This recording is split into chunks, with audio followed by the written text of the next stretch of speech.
LaMelo, Brandon Miller, Con Knipple, maybe the best three-headed monster of this NBA season so far. We talk about SGA being a foul merchant. We talk about Eddie Jones, the OG. The unbelievable Eddie Jones, which is a very cool story with KD. You want to stick around for that. Plus, I have a couple of words for Giannis Antetokounmpo. Before we start the show, make sure you subscribe, rate, review, wherever it is that you follow us. Right here, right now. Click this link right here. Boom. Or on Spotify if you listen to us on podcast, or if you're checking us out on channel 18 WDFL, make sure to download their app if you're not local. And anything else, KD? No, I think you nailed it, Chad. All right, let's start the show.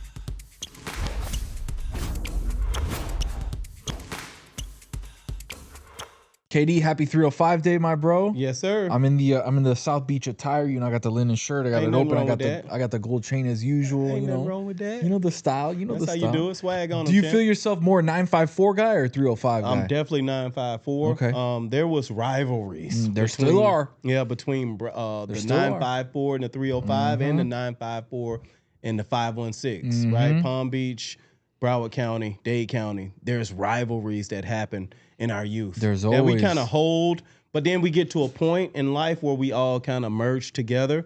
And I think that doesn't happen until like your 20s. I was gonna say, because we're very staunch 305. We protect that border. You guys protect your border on your side. Understand it. You got another border too, because you got 561 on Palm Beach. So you're trying to fight two directions. Absolutely. We're just fighting y'all, and then you guys are fighting us and 561. Yeah, it's exhausting. It was exhausting. And it's funny when you say like, "Oh, I'm from South Florida," and it's like when you're talking to a South Floridian, you're like, "Oh, but from where?" Yeah. Because whatever your answer is lets me know exactly where you fall in that line. Like, oh, I'm from Boca. Like, no, you're not from South Florida. Yeah, well, look, you're not from South Florida. You're from mid-Florida. Something shifts, though. Like, when you leave the area and you get outside of the area and you run into guys from your area, you're very united in that stand. So I would say that, like, once we kind of leave high school, I think we leave the border wars, the county border wars, we leave it alone. Wow, okay, respect. Hey, what's going on, good people? My name is Keon Dooling, one half of the Crossover Show. I got a comment for you. I need you to like and subscribe to the channel. A lot of you guys are watching it, and we appreciate it.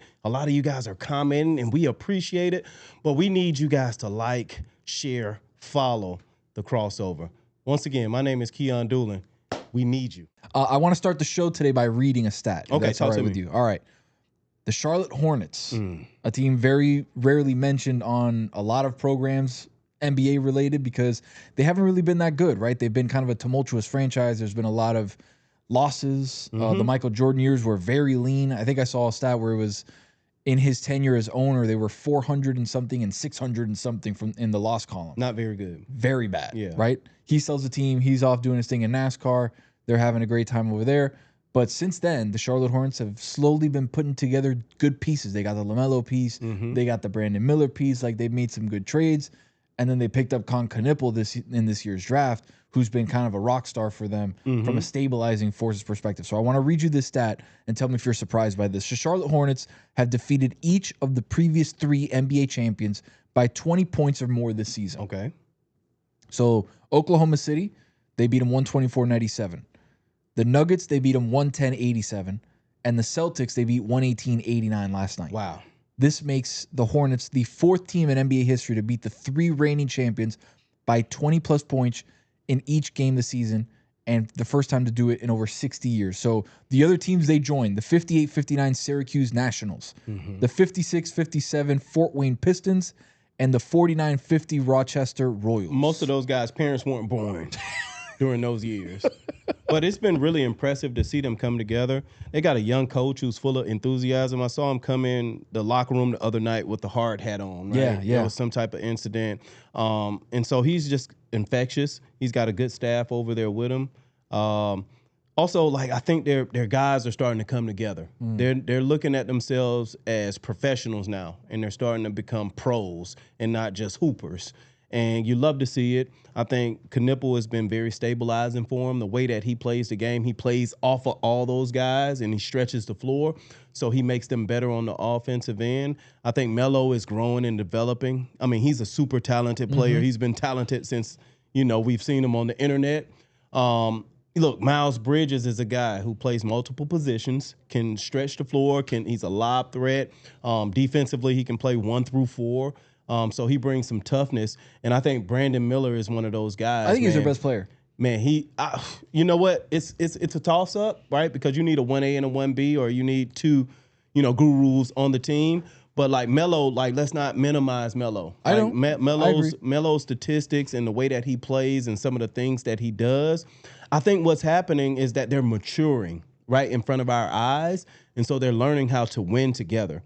And it's been impressive. I thought that Charlotte and Orlando would be two young teams in the East that would make a mark this year, but Charlotte has put it together as of recently. The Orlando, not so much. Yeah, we'll get to Orlando in a little bit, but I think the addition of Knippel for that Charlotte Hornet franchise was big in so many different ways, right? It allows them to not rely on LaMelo as much as a shooter, even though he is a great shooter in his own right. It allows him to be a facilitator. And when LaMelo's on the floor, I think I saw a stat where Knippel shoots 55 to 58%. And a lot of those from are threes, so that actual is just set up. Yeah, boom, get into the paint, get over, get to the make the extra pass. The one thing on Brandon Miller, like I see him and I'm like, it almost gives me a shade or like a vision of a young Paul George. The way that he's able to command the game at 3 levels, his ability to stretch the floor, his ability to go up. You saw that slam the other night. Yeah. Like his physicality, his play style, his body reminds me very much of Paul George. Do you see that in him, or do you see somebody else? No, I do. I see a little bit of Paul George in him. I see a little bit of Penny Hardaway in him. I see a lot of the guys who kind of fit that like 6'8", 6'9", wing player. He has all those intangibles. He's been through adversity as well, even before he got to the league. And so to see him like starting to mature, I think it's maturing some of the other guys. They're really maturing together. Right. They're really growing Which together. is what they needed, right? Because you have LaMelo, who still, to what, a month ago, not even, car stuff. Like, there's a lot of things off the court that they need to kind of like shore up and like really lock in on. And we've talked about that, obviously, a bunch. It just feels like on the court, like you said, they're maturing together in a way where they're all young enough where if they're like, all right, if we lock in here, like this is a special core group of guys that for the next 10 years, you're projecting, you're looking at Brandon Miller, who will be, early 30s, Knippel, who will be late 20s, early 30s, LaMelo, the same thing. Like in these next 10 years, we could see the Charlotte Hornets be a very, very good team. Musa Diabate, another big body, grabs boards, can play the lob threat, can get offensive rebounds and get back up. Like they have the pieces that when you look at a team that has tanked, right? We've been talking about tanking, which has taken the NBA by storm, obviously, this season even more. Did you see online maybe Tom Haberstroh put out a stat that said the 10 teams that are kind of in the tankathon have lost between all of them 40 continuous games. That's no good for business. You know what? It's a weird thing with tanking because like an organization has they have the right to like figure out how they want to build their teams. Correct. And the best way to do it is through the draft and putting yourself in the best position to get the best players and the most talented players. Obviously, this year is loaded it's stacked with talent, especially young talent, franchise changers.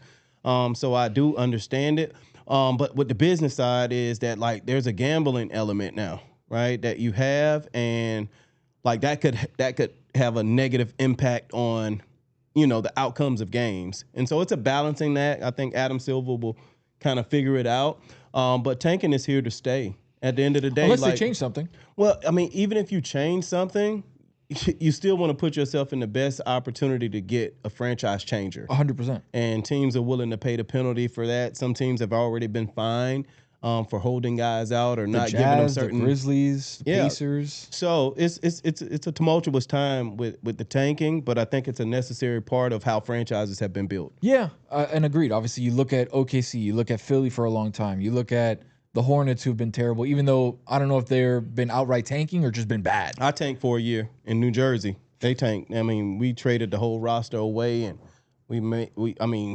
hell, did we win 12 games that year? I don't know. What came of that? Nothing. They weren't able to get Melo. They weren't able to get LeBron. They were able to get no big threes, and then they moved from the Meadowlands to Brooklyn. So eventually they got Paul Pierce and KG and Darren But that was already Williams kind of and all old, those. right? But yeah, no, like so tanking has backfired on some, but for some it's been a franchise changer. Absolutely. And you look at what the Jazz are trying to do, what they've done the last couple of years. Obviously, they got Ace Bailey in the draft last year. He's a good prospect, but they get to a certain point of the season where they're like, yeah, we're not trying anymore. And it's going to be obvious because we're going to pull people. We're going to make monster trades for Jaren Jackson Jr., but then he's going to be out with an ankle surgery that did you question when you were trading for him that he had an ankle surgery, like an ankle injury that needed surgery? Did you not? All of a sudden it popped up when he got to Utah. Yeah. Like there's a lot of questions there. But it makes sense. Like those teams in smaller markets that don't like they got to do covet, it. I understand. Max players to come to that area, they have to build themselves through trades and through the draft, right? Free agency, a lot of guys will not necessarily choose a smaller market over a bigger market if they can make the same amount. So I understand it. And, I think Steph Curry said something about it. I think there's a small percentage of teams, maybe 10 out of 30, however many teams are in the league, 32 teams in the league. So I don't think it's a problem. I think it becomes problematic when you talk about the gambling element, in the business that's associated with that. Right, 100%. And that's why the Jazz, I think of them because they'll be winning into the third quarter, and then all of a sudden fourth quarter comes and they sit all their guys and they end up losing. But it's like, well, if you had bet on them in the middle of the game and they were winning, and then all of a sudden are obviously trying to lose, it's like, where are we going here? Yeah. How is this not a manipulation of the game? Yeah. Because sure as hell, locked up Terry Rozier for less. Chauncey Billups, like the list goes on of guys that the NBA has kind of let be taken in a way that this is just legal part of the sport and a good way to build your team. But yet we're not going to treat these guys and the coaches and the front office for these tanking teams that are obviously messing with injuries and day-to-day the probable, questionable, all that stuff. Like they should be held liable too, not Terry Rozier paraded in shackles because he said he was going to go out of one game, or Jonte Porter, for not grabbing 2 rebounds. It's tough, man. Adams got his hands full because he has to use basically policy or rule changes to implement the system. There's been so many things that happened under Adams' watch, right? And they've really worked out well from a monetary standpoint, but there's some fallout that has come with that. And I believe Adam has the temperament, has the knowledge, the wisdom, the understanding to be able to navigate it. We had a good game last night, OKC versus the New York Knicks. A lot of fouls. To be honest, SGA, who's been, deemed the foul merchant, and a lot of people were upset at the MVP last year because he got to the line a ton and shot a ton of free throws. He only had 7 free throws last night. So not a ton, but Mike Brown had some comments about OKC and the way that SGA is officiated, and basically said, hey, look, OKC's officiated differently than any other team in this league. Well, do you feel that is the case? No. Look, Mike Brown has been around the NBA long enough. He's coached LeBron. He's coached a lot of great players. Superstars get calls in the league, right? And SGA is the reigning MVP. He's the reigning, on the reigning championship team. And he has this unique ability to create contact because there is an advantage for the offensive players now compared to the defense. And so he understands the rules of the game, and he's manipulating that, not to the point where it's extreme, but he does it in a timely fashion. He would rather get to his midi and pull up without having any contact. Right. But if there's contact, he's good enough to separate and create space to get his shot off, or he's good enough and smart enough to be able to get under your underarm or get your hand in the cookie jar. Harden was great at that too. Man, there are so many guys who understand the details of the game, and that's what really separates them from being a good player and a great player. I think the other thing too with SGA is his pace. Yeah. Right? He's not a 100-mile-an-hour guy. He's 60, 80, 40. Yeah. Right? His ability to stop, to be kind of herky-jerky with his movements, allow you to kind of fake up. Oh, wait, and then all of a sudden the foul. His pace is so different than other star players that we've kind of seen. And I'm just wondering when people are going to let the foul merchant thing go. It's not a real thing. He's not in the top 3 in free throw attempts. I think in he's the 2 league. right now. He's 2 right so now. Luka has more fouls than him. Okay. And the Luka situation, obviously, he cries for fouls when he gets Yeah. them. When he doesn't get them, doesn't matter. Look, he's good enough, man, to manipulate the game. He's Is that not part? good. You can argue that's part of the game is also manipulating the refs into getting calls. Absolutely. I mean, that's why you had to, litigate flopping. That's why, there's been so many rule changes to try and, keep up with the times of the game because the guys are so talented and so skilled and can do so many different things. But when I look at SGA, man, it's not the fouls and his ability to get to the free throw line that stands out to me. It's his size, his strength, his pace, his ability to impact the game on 3 different levels. He's still a mid-range merchant, right? Which is in a game where they're talking about rim and threes. He still can get to his midi. His leadership qualities, his style, his grace. There's so many things that you can celebrate about this guy. You can praise as about opposed to getting to the free throw line. So did you see his outfit last night? you know what? I did see that shit. What do you think? Is that in the KD arsenal right there? That's not, but you know what? SGA though, he's always been into fashion. Even before he became this particular character who he is right now, he's always had his swag up. He's always been on the cutting edge of, his attire. And so I like to see it. Hey, put that shit on and have fun Sean, with let's see if we can superimpose it and put it here on the screen. He has the fur coat, but then he's also got the big scarf fur part of here, and it's only showing his nose and his eyes, basically right here. And he looked cozy. Yeah, well, he looked cozy. Hey, look, man. Was it cold? Is it cold over there? I don't know. Hey, listen, yeah, I'm sure it was probably cold wherever they played last night. Think They were New even York. in New York Yeah. But when you go to the Garden, you gotta go. ready, You gotta yeah. go like Frazier on them. You gotta go, and put that, gotta put that thing on. You gotta put that stuff on. What was there a specific outfit that you were like, yeah, I'm gonna kill him with this one? No, not necessarily. Were you suited and booted, or you came in kind of chill? Because you came into a couple different eras where the AI era of this is too hip hop. Remember, they were like, you have to wear suits. You can't do this. Yeah, we had to switch it up. But before there was a dress code, I would be in Coogee. Have a Coogee, a little good Coogee. Play with Lamar Odom. So the New York guys were big on Coogee. It was big in LA in that time. But then once I got to once I learned how to tie my double Windsor, once Eddie Jones showed me how to tie my tie, and the dress code was implemented, for me, I like to go to the games suited and booted. Okay. Personally, that's the way I kind of did it from probably about my 6th, 7th year all the way until I finished. Really? So, because at that point, there was obviously before the AI situation, then post, obviously you guys started wearing the suits and stuff. But then at a certain point, I want to say maybe the mid 2010s, 10, 11-ish, that kind of started going away a little bit more. Yeah. But you were still post David Stern era. I was going to say. Okay. Yeah, post David Stern era. But you stayed with the suit. You see it. You said, I like the way this looks. Yep, I did.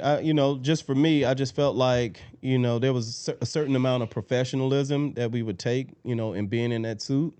And Pat Riley mentioned it at his Hall of Fame, at his statue ceremony. It just became a part of the way I prefer to go to a game. It made me feel like a professional, like I was getting up, going to work, working my corporate job, and when I deal with the media, me give you a quick bucket though, professional.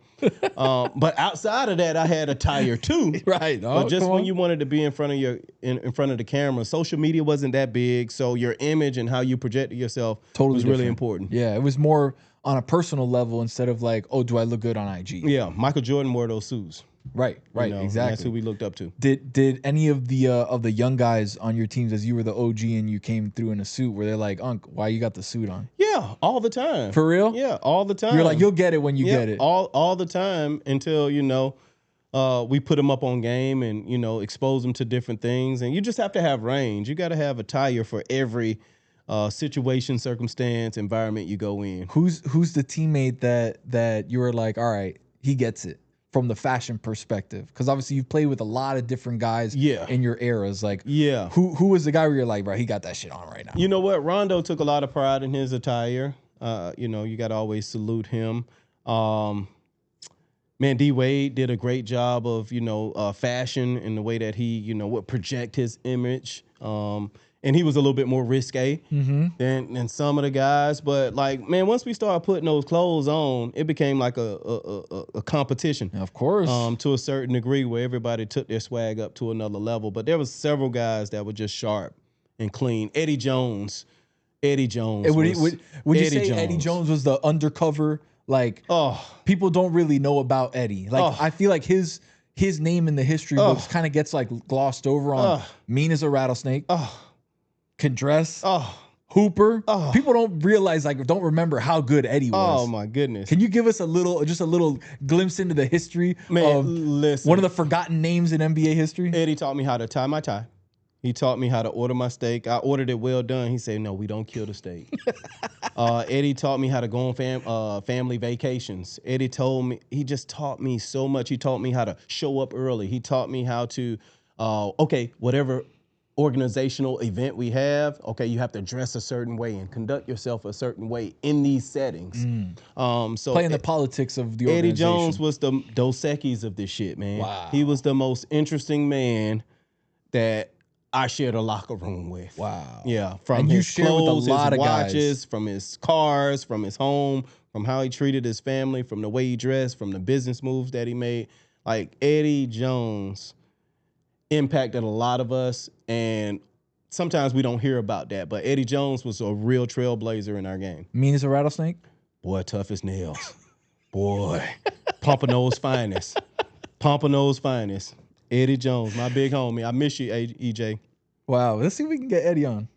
You know what, man? Eddie stay like Kaiser Sose now, man. He he plays a lot of golf, spends time with his family. Does his own thing. Yeah, handles his affairs, and he just kind of stays out of the way.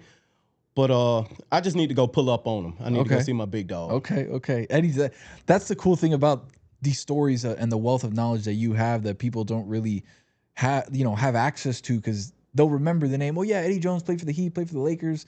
But that's kind of a name that you hear and you think of, oh yeah, that's right. But like, they really touched those kind of guys, that era of guys, or those specific archetype of guys. Yeah, really touched so many different people that you know of, and so many that you don't know. Yeah, he potty trained. If you came through the Heat culture and you were there when Eddie Jones was there, like, most of us look at him as our big homie, our OG.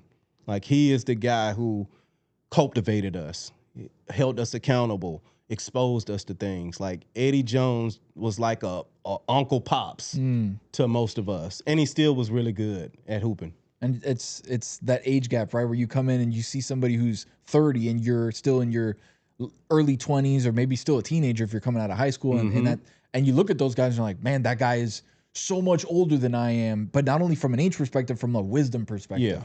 And you start realizing those guys, and you're like, damn, like he gets it. That's my car. That's who I'm trying to be like. Eddie Jones, man. Respect to EJ. All right, transition real quick to Jayson Tatum. Yeah. Friday looks to be his debut for the 25-26 season. 10 months after an Achilles injury, surgery, rehab, 3-on-3, 5-on-5.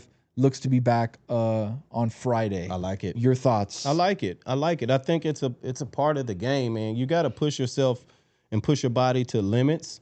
Obviously, you have to be careful, but that's what the guaranteed contracts are all about, right? If he has a career-ending injury and he can't perform after this contract, he'll be compensated for it.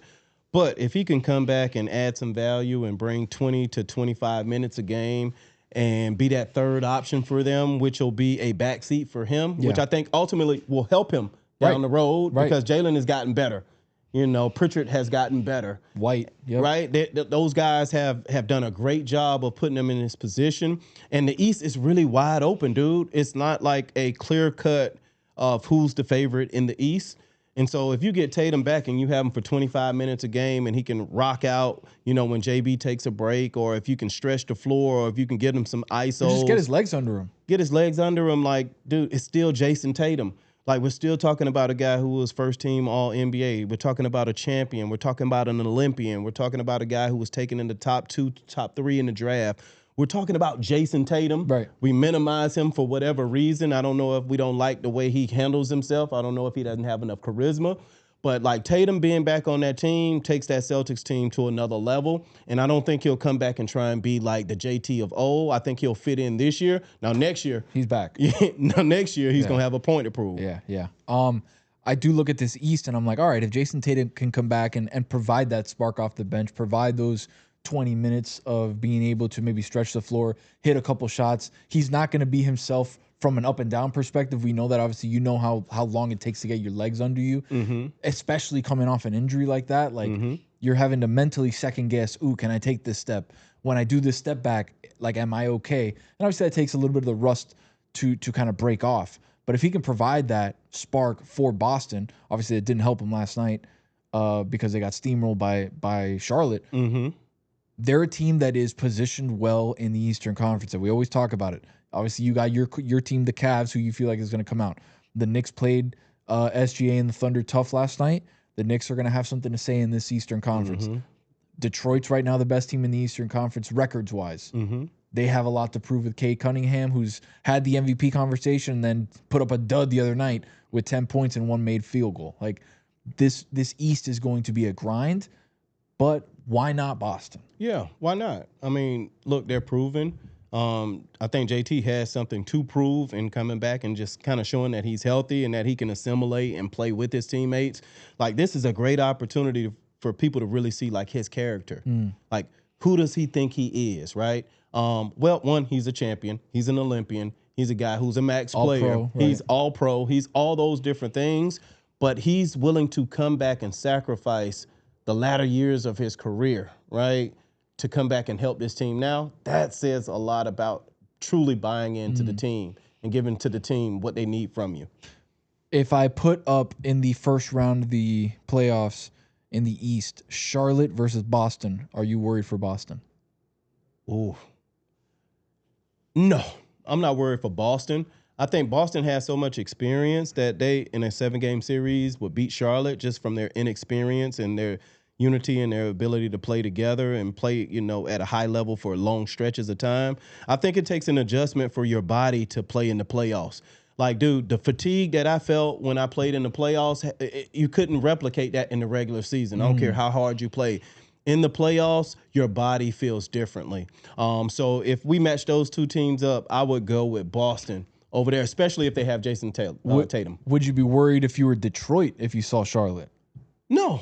I don't think so. No, I don't think so. I don't think Charlotte is ready yet. Okay. Yeah, like they put together about a 25, 30 game stretch. But that's a long stretch in the NBA. You're talking about it is a third of a season. Yeah, it is. Quarter of a season. Yeah, so it is. I'm gonna get a team in the East that you're gonna be worried about. Charlotte. Knicks. Are you worried about Charlotte if you're the Knicks? See, you know what? I am worried about the Knicks, and here's why. All right, I got him. No, but here's why I'm worried about the Knicks. I just still don't feel like that team is totally bought into one another. I think they'll make a push, going towards this playoff run. But it's a lot of pressure being in that market. You hear all the sideline talk about that team and how it's built, and Cat and JB and all these different guys and their rotations and their coaching, and Mike Brown's complaining about officials and all those different things. So I think the Knicks are very vulnerable right now, personally. I think they're more vulnerable than the Pistons or the Celtics. Yeah, I think they're vulnerable. I didn't bring the Cavs up because I know the Cavs are your guys. Well, you know what? Look, Evan Mobley is starting to get back. Boy, he had one with the left hand the other day. So we'll just have to see how that kind of plays out. But I like the Cavs, and I like how they're positioned. Really quick to finish out the Eastern Conference here as we land the plane on the show. The Greek Freak was back last night. He was. Giannis Antetokounmpo gets 20-some-odd minutes, 25, 26 minutes in a loss against the Hawks. Hawks beat him 131-113. And my one thing that I want to say about Giannis is, and I had said it the last time, your team wasn't good enough to make a run in the East. Then you told your agent you wanted to be traded, but don't tell the media that I want to be traded.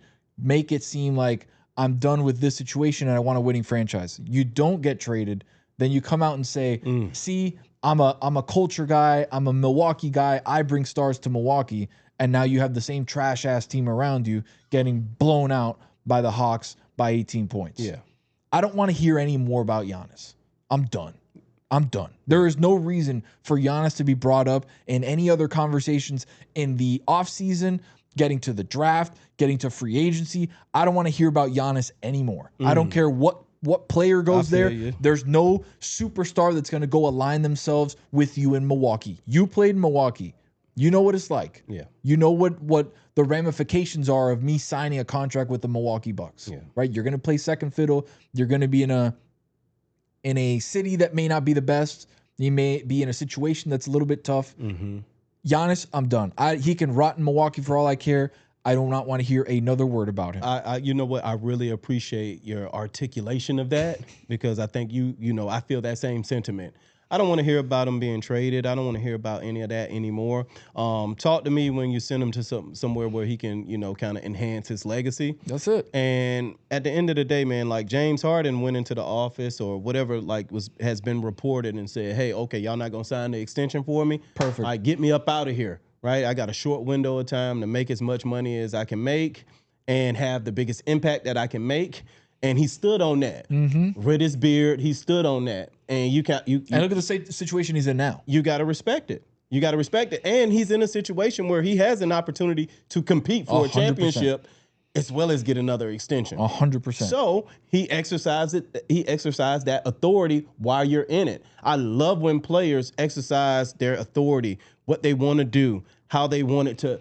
Like, I like that compared to like being passive aggressive. Right. Put your name on it. Like James put his name on it. He said, get me out of here. Yeah, get me up out of here. Let me go get an extension and go play with these young boys. You have space in Cleveland? I'll go there. Let's go. Let's go. And Giannis, there's been a bunch of different teams that have made inquiries that he could be like, all right, yeah, I can see this piece here. I like that piece there. Me with this guy would be great. Blah, blah, blah. And you sat back and said, no, I'm not requesting a trade. That's dummy. Yeah. That's foolish. Yeah. That's not the way that the NBA operates anymore. Yeah. James Harden's an amazing example. This is what I want. Go make it happen. Yeah. Like that. You tell your agent, hey, this is what I want, and your agent's supposed to go get it. He's not operating in his power, number one. Number two, I don't think he has OG vets over there because the league is so much younger now. So you don't have like guys at the end of the bench who has been through that part of their career where they could give you insight and wisdom and courage to be able to make those moves. And so I just think he's like kind of in purgatory right now. He's his own OG, and that's bad because when you don't know, you don't know. Yeah. That's it. So Giannis, that's it. I'm done. I don't want to hear nothing else from Giannis Antetokounmpo for the rest of time. Unless we hear like Giannis is coming to the Heat. All right, now we're talking. Now we're back. All right, make sure to subscribe and rate and review everywhere the crossover is on Spotify, on YouTube, on channel 18 WDFL. Make sure you're loving us there. Go download their app. Go show some love to the channel. Go show some love to KD on social media. To me, you can find him at Keon Dooley. You can find me at 10day Tony. We'll come back to you guys on Monday for another 2-pack of the crossover next week. Peace. We out.